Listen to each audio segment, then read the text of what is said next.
trabajando con los adultos mayores, estuve moviendo esa causa, desarrollé proyectos académicos y justo decidí que ya era momento de soltar la causa porque ya había echado a andar los proyectos, una licenciatura, una especialidad y una maestría en gerontología. Empecé a vincularme con grupos de gerontología, con especialistas a nivel nacional y sentí que mi aportación por el momento en el ámbito de la educación para atención al adulto mayor había terminado. Inmediatamente me invitaron a uno nuevo, que fue Hermosiarte. En Hermosiarte es una fundación donde trabajamos con niños de la calle, niños en riesgo de la calle, y pues es una situación que nosotros, en lo personal, fue un choque con la realidad, porque tú puedes vivir en Hermosillo, Sonora, y puedes creer que el mundo es maravilloso, y tú puedes decir, somos privilegiados en Hermosillo, Sonora, la población en general, pero sí existen tintes, matices de extrema pobreza, que cuando los descubrí, cuando me llevó el fundador, que fue Fabio Murillo, a exponerme a este entorno de los niños de la calle, descubrí que hay una realidad de matices fuertísima. Empezamos a visitar las invasiones, empezamos a visitar a los niños que estaban en los cruceros, en las calles, literalmente, y a través de una sensibilización del arte, de la música, de mostrarle instrumentos musicales y convocarlos para que se unieran a Hermosiarte, pues empezamos a captar cada vez más y más niños, hasta llegar al punto de tener 360 niños en registro con los que estuvimos actuando, educándolos, y lo más maravilloso era el testimonio que ellos nos daban, ¿no? ¿Y qué es lo que me deja? Una sensibilización enorme. Yo ya, lo que mi experiencia dice, yo ya no podría trabajar en una empresa, en una causa que no fuera real, en una situación banal, porque mi experiencia de vida me ha mostrado la parte más vulnerable de la existencia de los seres humanos, desde cuestiones de discapacidad hasta realidades de abandono. Pediría mucho quitarnos la venda del estereotipo, porque muchas veces cuando nosotros estamos con los ojos ciegos de estereotipos, vemos a personas y creemos que son extraordinarias. Por ahí estaba el doctor ciego, que era Bolotin, y él mencionaba que si dejaras de ver con un estereotipo a las personas con discapacidad, te darías cuenta que lo que hacen es normal en base a sus posibilidades. Entonces, si nosotros dejamos de pensar que los ciegos tienen que estar en su casa, que no pueden ser independientes, que no pueden estar en la calle, que los sordos no pueden bailar, que los sordos no pueden cantar, que no pueden sentir la música, que a los ciegos no les importa el color, que a los niños de la calle les da igual si les das una moneda o si se toman una botella de Resistol. Entonces, todas estas cuestiones, si nos quitamos del discurso estas ideas, vamos a poder aportar a una sociedad donde vamos a incluir, vamos a integrar a todas estas personas que son invisibles, y nos vamos a beneficiar en valores, en principio, en seguridad, en economía. Entonces, el voltear a ver a estas personas que hasta el momento están siendo invisibles hará de nosotros una primer potencia mundial.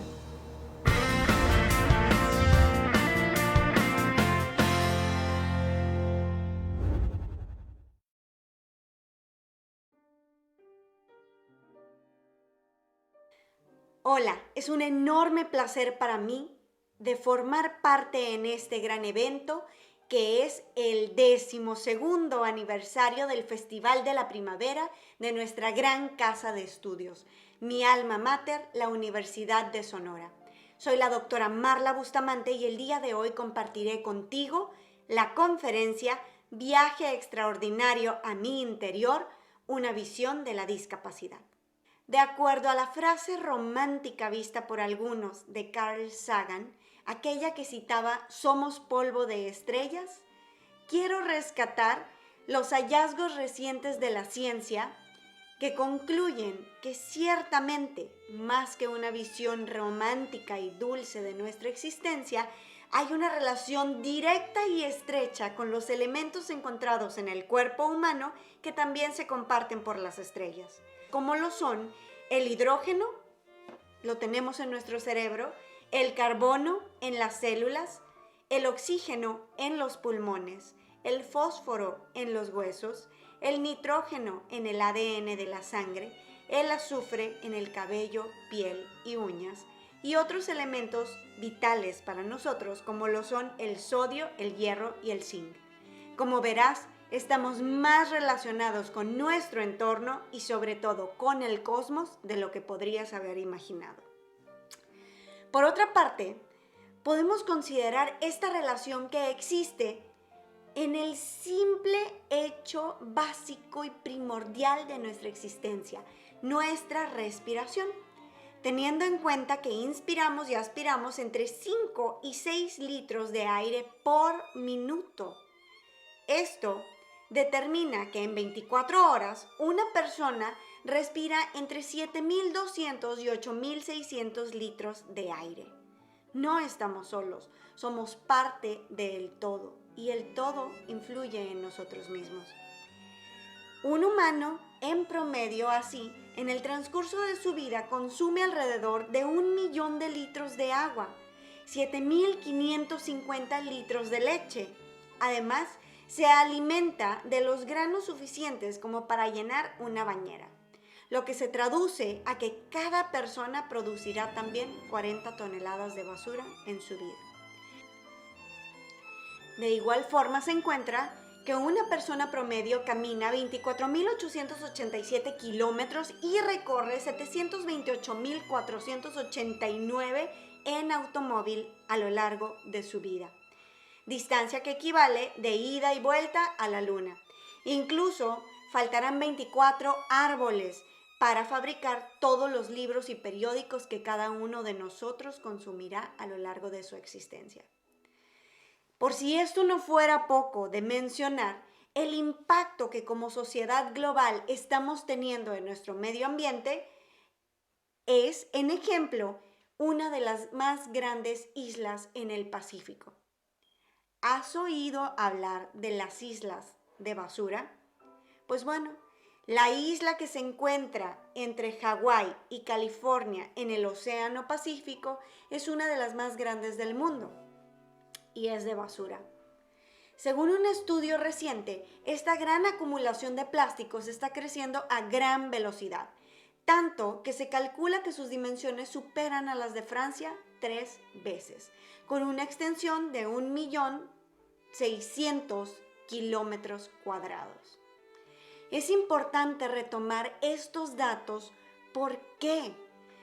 Porque hay que empezar a tomar conciencia de todo lo que está influyendo en nuestra existencia y cómo nuestra huella ecológica está marcando el destino de generaciones.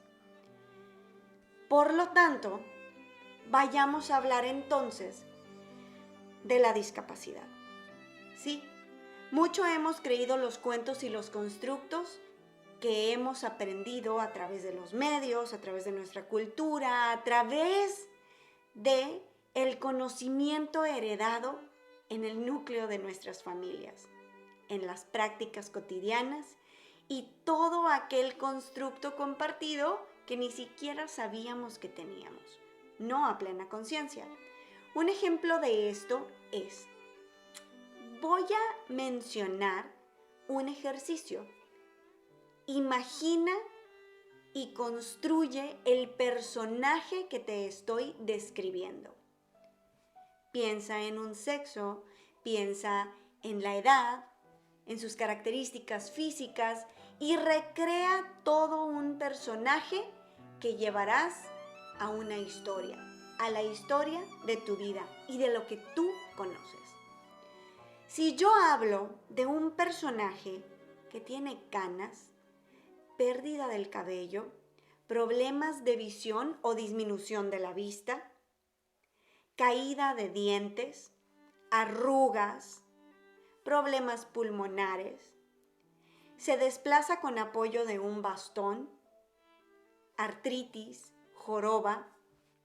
Dime ahora, piensa, reflexiona, ¿qué personaje he mencionado? ¿Qué personaje has construido en base a tu experiencia y el conocimiento de tu medio y tu sociedad? ¿Qué información recoges de tu cultura y de tu entorno para recrear a este ser. El personaje que en común denominador me mencionan a lo largo de las conferencias es un adulto mayor, un viejo, un adulto en estado de senectud. Sin embargo, ese es un constructo que tú has compartido, que tú has recreado a partir de tu experiencia, tu cultura y tu interior. No obstante, yo estaba hablando de un niño de 6 años en situación de progeria. ¿Sí? Esta enfermedad que hace que los niños tengan una apariencia de un adulto mayor, cotidianamente dicho. Así como hemos hecho este ejercicio, vamos cargando una serie de constructos que nos hacen entrar en contacto con las distintas realidades y clasificarlas.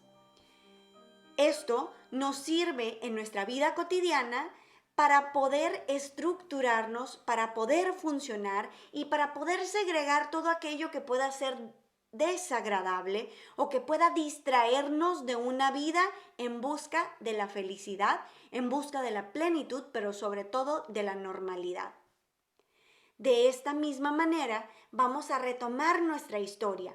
¿Cómo es posible que tengamos estos constructos que significan palabras, conceptos que se han construido a partir de una convención social, a partir de actos, de conductas, de costumbres, de conocimientos compartidos donde nadie ha hecho una descripción?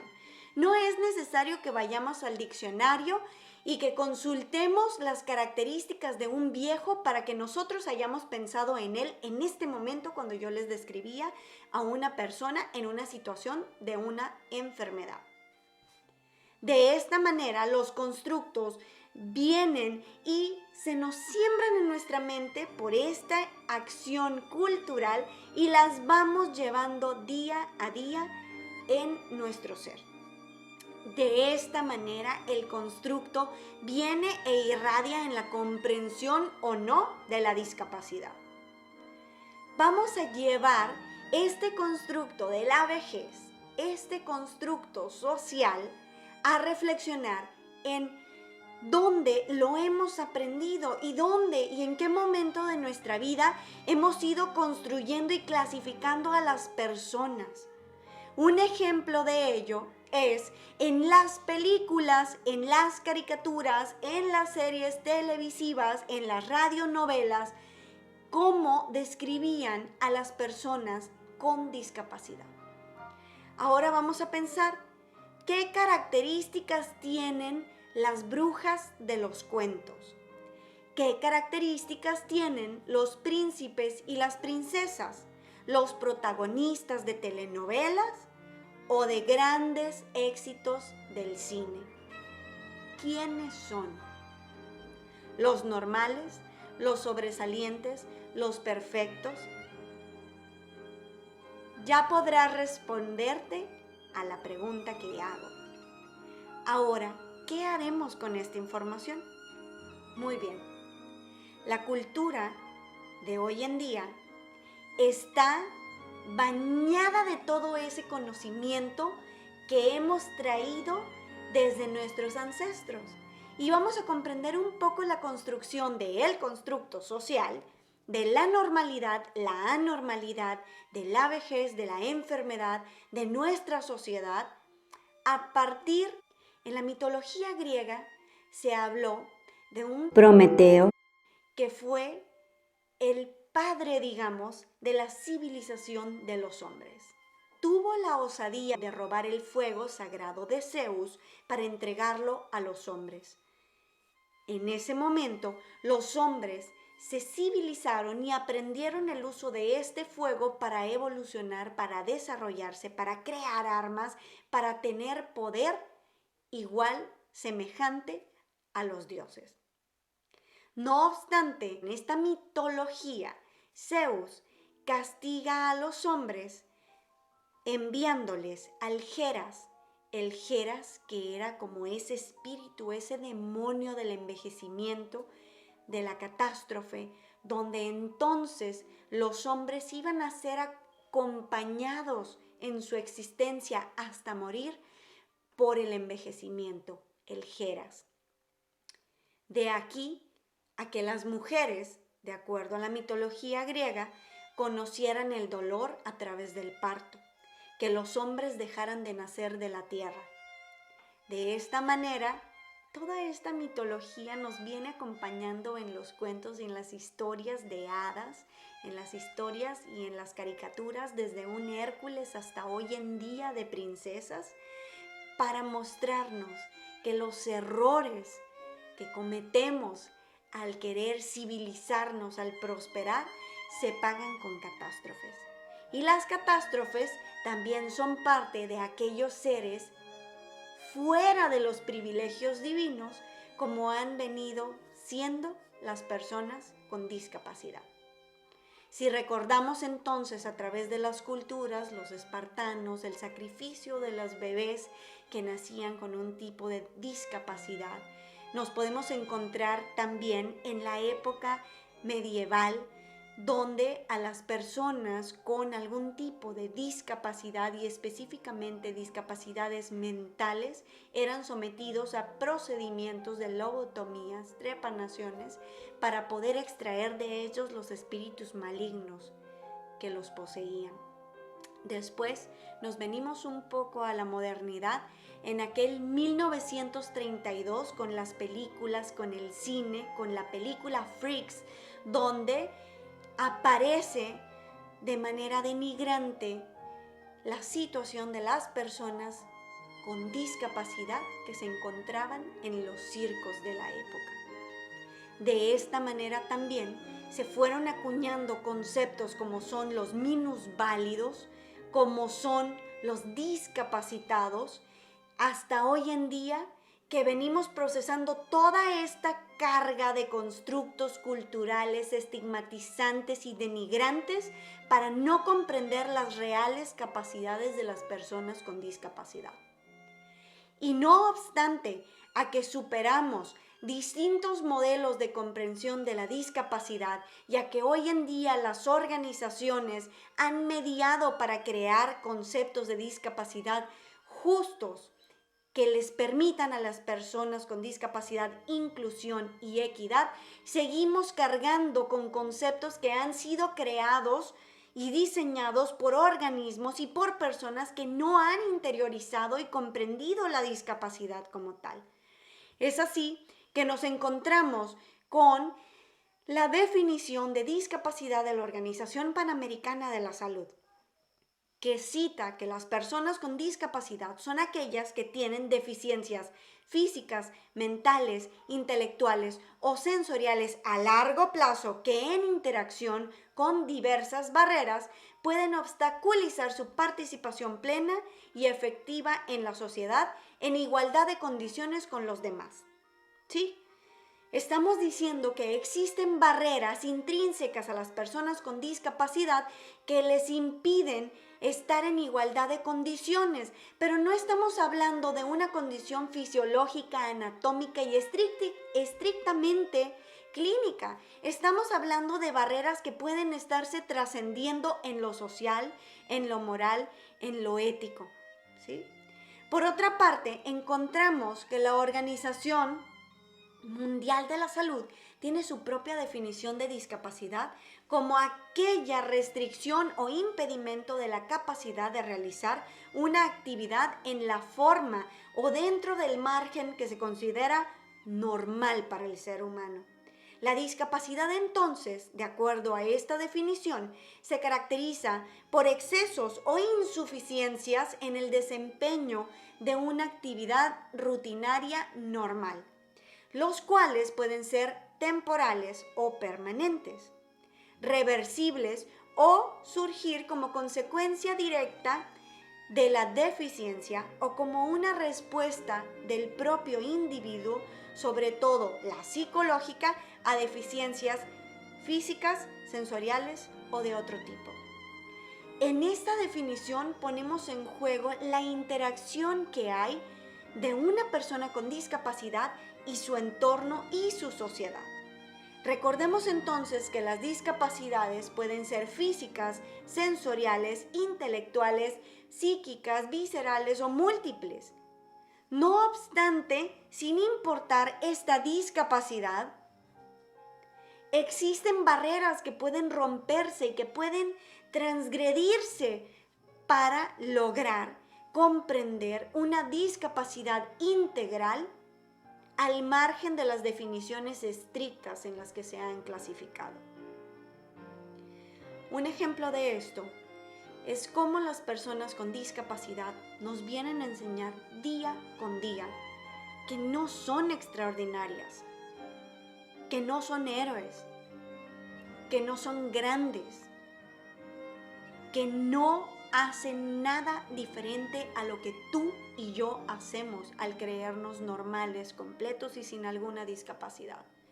Esto es sumamente importante porque nos podemos encontrar a lo largo de la historia ejemplos que nos permiten romper los esquemas mentales y las barreras mentales que hemos venido construyendo a lo largo de nuestra experiencia.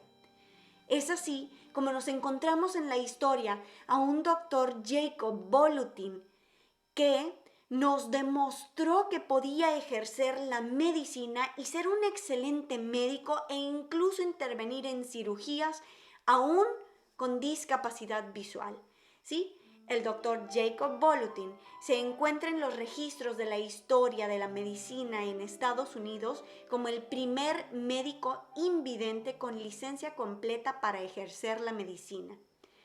Existen innumerables crónicas de su desempeño, pero la frase más característica de él era que cada vez que le realizaban una entrevista en diarios, como lo eran el New York Times, siempre existía la pregunta recurrente de ¿cómo haces para hacer esto tan extraordinario de ejercer la medicina con discapacidad?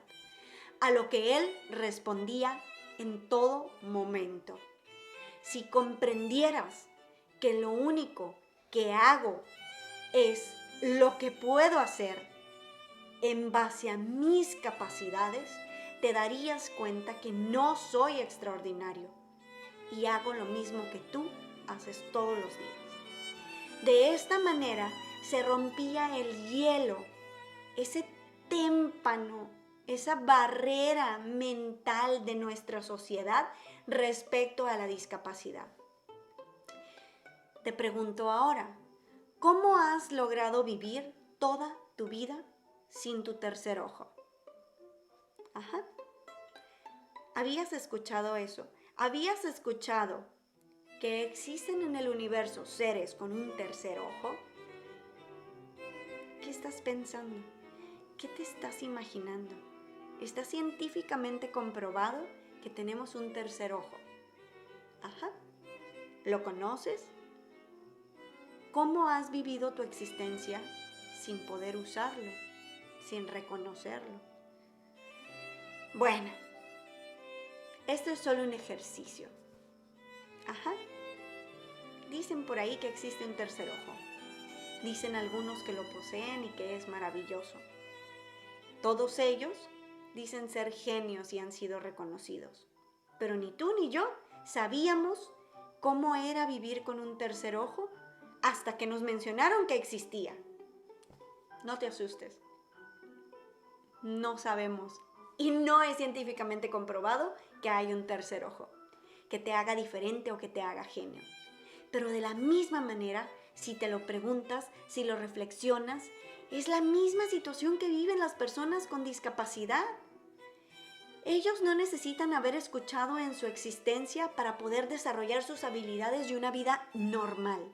Ellos no necesitan haber visto desde su nacimiento para comprender las imágenes, el entorno y lograr dimensionar y poderse desplazar. Ellos no necesitan haber nacido con piernas para saber lo que es caminar y saber lo que es desempeñarse su día a día con lo que sea que tengan a la mano y con las capacidades y habilidades desarrolladas por el cuerpo que poseen. Es así que te invito a reflexionar a partir de este conocimiento, de esta introspección que estamos haciendo acerca de la discapacidad.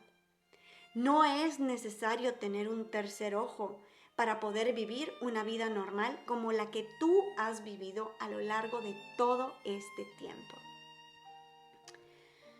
No obstante, a todo este recorrido que enfrentan las personas con discapacidad en su día a día, la estigmatización, el creer que las personas con discapacidad no son autosuficientes, el tenerse que enfrentar cada día a que les pregunten a sus compañeros lo que desean, lo que esperan, lo que quieren ordenar en un restaurante, porque creen que la persona con discapacidad no tiene una capacidad intelectual suficiente para tomar sus propias decisiones. Esa estigmatización social de la falta de autonomía y dependencia de la discapacidad. Y es así como responden cada vez que platico con ellos. Soy ciego, no sordo, y te están preguntando a ti por mí qué es lo que quiero ordenar. Soy sordo, pero leo los labios y sé bien lo que me están diciendo. Y quisiera y esperaría cada vez que voy a un hospital que hubiera un intérprete que me pudiera ayudar en una urgencia. Y así, cada una de las experiencias vividas y narradas por estas personas con discapacidad que he enfrentado. Y ni se diga de las leyes que se han creado pensadas para personas con discapacidad sin haber sido tomadas en consideración al momento de declararlas. Uno de los problemas recurrentes también es el diseño de los espacios para las personas con discapacidad, que quienes lo trabajan en ningún momento, ni siquiera considerando que existen leyes que lo estipulan, incluyen en sus proyectos y en sus visiones a personas con discapacidad al momento de desarrollar estructuras del tipo que fuere. Es así como si cada vez que fueras a un lugar tuvieran que preguntarle y buscar a tus padres para tomar una decisión, sin importar la edad que tengas hoy. De esta manera, podremos imaginarnos las dificultades que enfrentan las personas con discapacidad, no por sus capacidades o deficiencias, sino por una sociedad que no está preparada para comprender esa otredad, que no debería de ser llamada así. Al final de cuentas, todos somos humanos, todos poseemos capacidades, habilidades, todos en nuestros niveles de conciencia, de edad y desarrollo, podemos tener la autonomía suficiente para alzar la voz.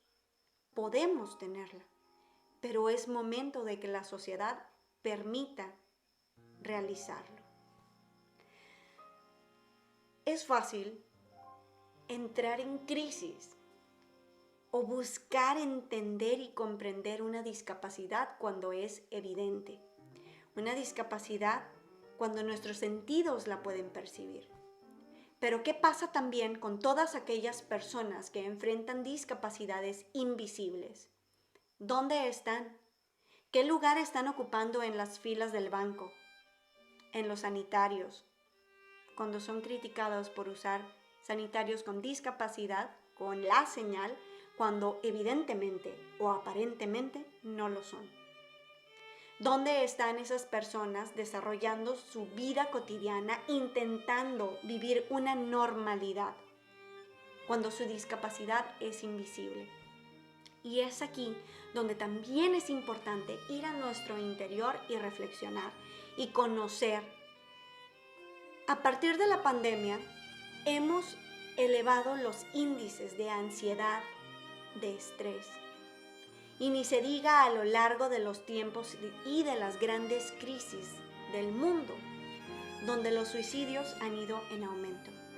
El día de hoy, la Organización Mundial de la Salud reconoce que las personas estamos enfrentando una crisis de depresión y ansiedad que se manifiesta específicamente en suicidios con los hombres y en depresiones con las mujeres. ¿Y a qué se debe todo esto? A estas barreras mentales, a estos bloqueos sociales que tenemos. ¿Por qué los altos índices de suicidio se dan en los hombres? Porque existe una tendencia a reservar las emociones, a guardar lo que cargan en su interior, a no reconocer que existe un problema que puede estar presente de salud mental, a no permitir a los hombres el levantar la mano y decir, necesito ayuda. A una sociedad que se ha ido conformando de tal manera que no les permite expresarse y que por el contrario señala la debilidad. Porque si lo reconoces como tal, si te reconoces débil y con un problema, dejas de ser fuerte y dejas de ser normal. Pero si además tu situación y tu condición se hace evidente, el estigma se presenta cada vez más. Qué fácil sería que todos pudiéramos reconocer que necesitamos ayuda, que visitar al psicólogo es una práctica cotidiana, que sin importar que tengas un duelo, una pérdida, una discapacidad evidente a falta de una parte de tu cuerpo, qué fácil sería si todos tuviéramos esta herramienta social de comunicarnos, de expresarnos y de ser comprendidos para poder solucionar nuestros problemas. Pero hay que ir a nuestro interior. ¿Cuántas veces hemos tenido una situación complicada y la hemos reservado para no molestar, inoportunar, para no generar problemas y conflictos y para pretender vivir una vida normal?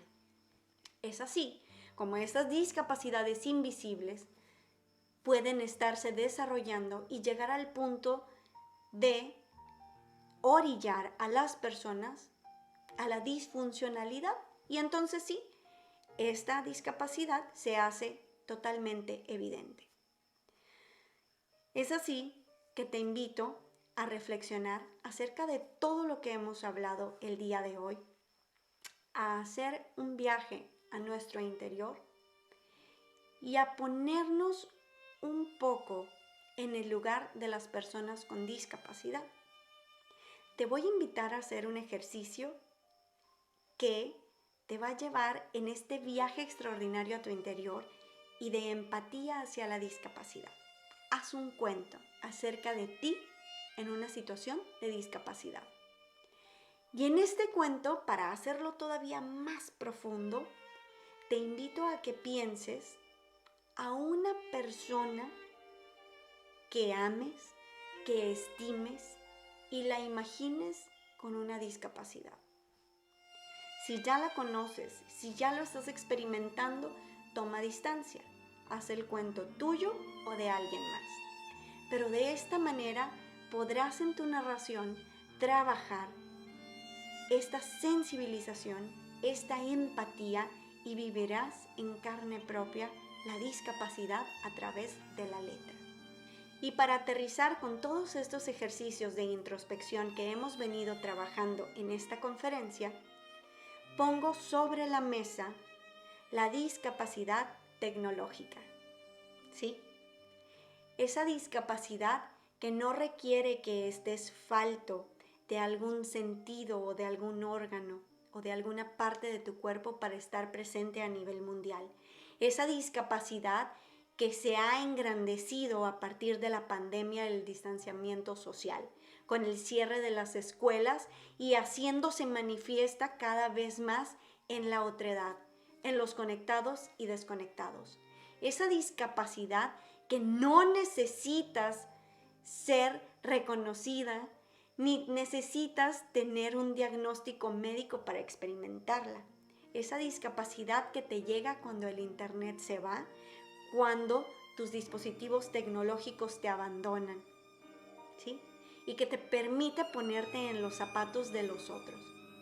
Y es así como, curiosamente para mí, cuando pensé el título de esta conferencia, un viaje extraordinario a mi interior, jamás imaginé la conexión que existe con el entorno, con el todo, para llevarme a aterrizar mi propio viaje extraordinario.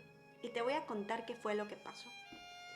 En el transcurso y desarrollo del conversatorio de la discapacidad, una experiencia de la discapacidad, que es esa la verdadera conferencia que antecede a esta y que te invito a que veas próximamente en el marco de este festival.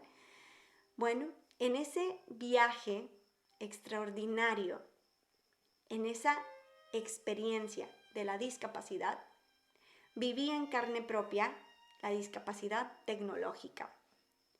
Fue una sensibilización tan grande el haberme encontrado con un grupo de panelistas conectados del otro lado del mundo, unos en Nueva York, otros en Colombia y otros presentes, todos reunidos en una conferencia, en un conversatorio que tenía como fin ser grabado en 1 hora, con cámaras suficientes, tecnologías suficientes, la planeación, con todo listo para realizarse, con un límite de tiempo de 1 hora que se extendió a 3 horas por discapacidad tecnológica. Sí, estábamos juntos personas con discapacidades diversas como auditiva, visual, motriz, ¿sí?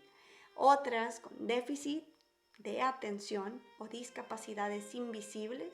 Todos estábamos reunidos en el marco de un evento, pero listos para estar conectados. Y falla el internet, y fallan las cámaras, los micrófonos, todo lo que teníamos planeado días atrás, trabajado, estructurado, armado, en el preciso momento que teníamos que echar a andar, falla.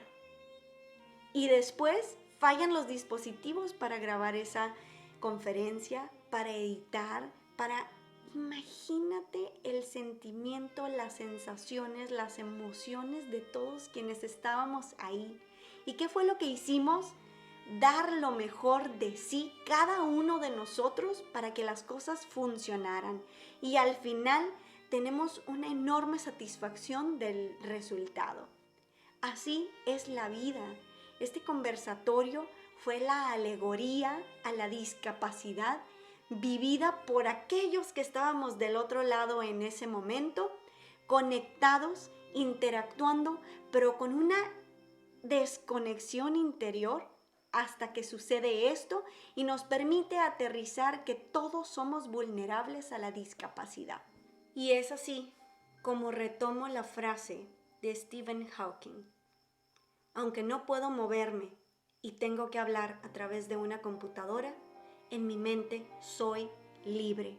Quiero invitarte a romper el prejuicio que es lo que más daña a las personas con discapacidad.